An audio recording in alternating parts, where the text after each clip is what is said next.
Hey everyone. In this video, we're going to be talking about the recording basics for your guitar playing. This will be essential for this class as we move forward so that I can both see you easier and give you better feedback. First tip, and perhaps this is obvious, practice a little bit first.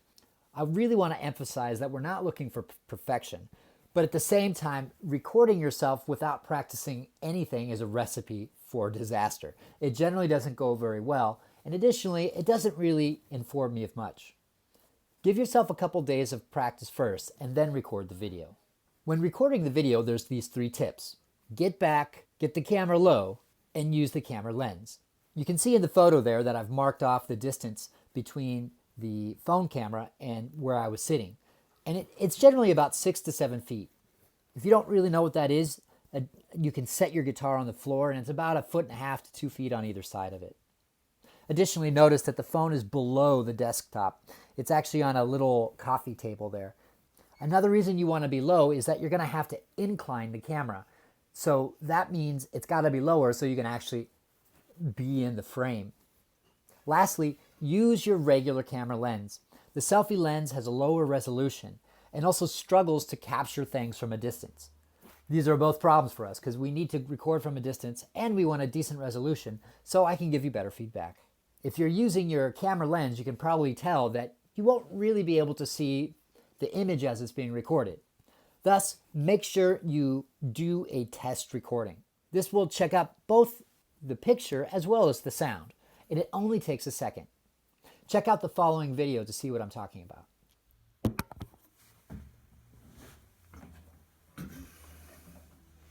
So I think I needed just a little more distance. Doing the left-hand slide just to see if the left hand is getting in there.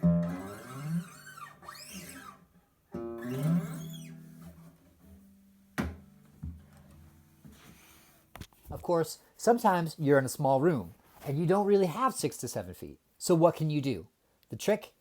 Find a mirror.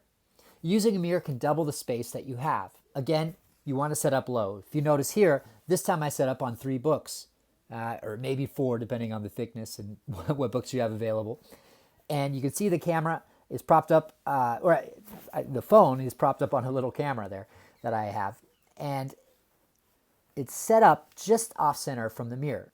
The chair then is about equally off center on the other side. This is so that you can make sure the camera is getting the full image of you.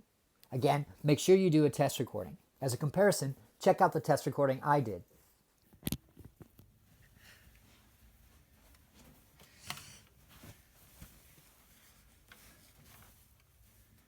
So here's another way you can actually use the mirror and have half the distance of the previous video, but here you are still in the picture fully.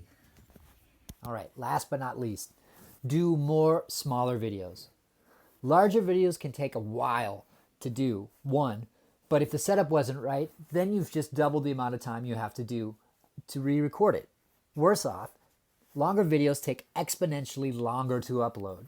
And this has to do with data rates and uploads for service providers. They usually struggle with larger videos.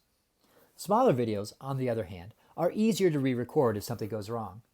And additionally, they give you ample opportunities to check your setup. Every time you stop, you could check your videos, for example. I generally recommend recording 1 to 2 playing tasks at a time, depending on their difficulty. Some of the longer ones, such as the joint review, or some of the playing tasks you'll do later on in the quarter, those are ones you'll want to focus just one video on.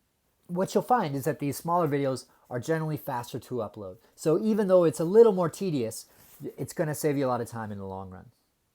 Okay, looking forward to seeing your videos, everyone. Let me know if you have any questions.